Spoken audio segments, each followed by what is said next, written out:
Purihin ang Diyos. Magandang umaga po sa inyong lahat mga kapatid. Ako po ang inyong lingkod na si Pastor Rene Reyes ng Charismatic Cathedral Christ Life Christian Fellowship. Ang muling nag-aanyaya sa inyo na samahan ninyo po ako sa pangumagang pagbubulay-bulay ng makapangyarihang salita ng Diyos. Ang ating pong pagbubulay-bulayan ay ang Roma, Kabanatang 5, Talatang 8. Ganito po ang sinasabi: ipinadama ng Diyos ang kanyang pag-ibig sa atin nung tayo'y makasalanan pa.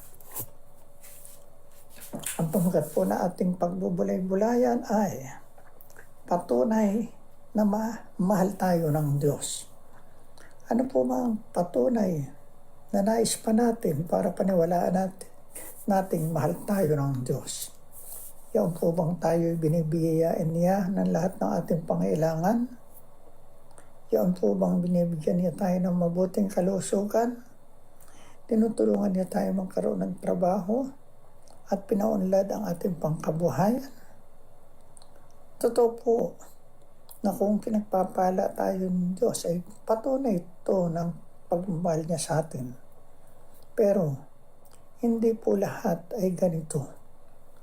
Kaya't ang mahalaga, pasalamatan natin siya sa lahat ng pangyayari sa ating buhay dahil doon ang ibig niya.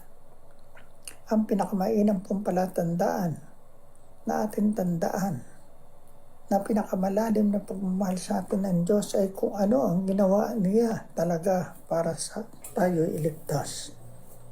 Lahat po tayo makasalanan at walang nakaabot sa kalwalatian ng Diyos. Roma Kabanatang 3, Talatang 23. At ang kabayaran na ating kasalanan ay kamatayan. Roma Kabanatang 6, Talatang 23. Ngunit gayon na lamang ang pag-ibig ng Diyos sa atin. Kaya't binigay niya ang kanyang kaisa-isang anak na si Jesucristo para mamatay para sa atin.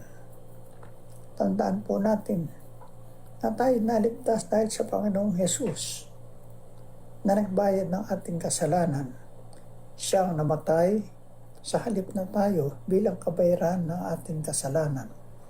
Kaya kapatid, wala nang dahilan pang mag-aalinlangan ako na mahal tayo ng Diyos. Namatay siya nung tayo ay makasalanan pa. Roma Kabanatang 5, Talatang 8. Siya'y namatay para bayaran ang iyong kasalanan, kapatid, at ang aking kasalanan at ang kasalanan ng buong sanlibutan upang makalaya tayong lahat sa pagkaalipin nito. Kaya't kung tatanggapin mo ang katotohanan ito at ibibigay ang buong mong tiwala kay Kristo at tatanggapin mo siya bilang iyong tagapagligtas at Panginoon, tunay ngang maliligtas ka. Mararanasan mo ang tunay na pag-ibig ng Diyos sa iyo at matatanggap mo ang pangakong buhay na walang hanggan sa piling ng Panginoon sa kanyang kaharian sa langit. Purihin at pasalamatan ng Diyos. Tayo po'y manalangin. Maraming salamat po sa iyong pagliligtas sa amin. Patuloy mo nga po kami pagharian. Amen. Maraming salamat po muli sa inyong pakikisa sa pagbubulay-bulay ng makapangyarihang salita ng Diyos. Have a pleasant day. Pagpalain ko kayong lahat.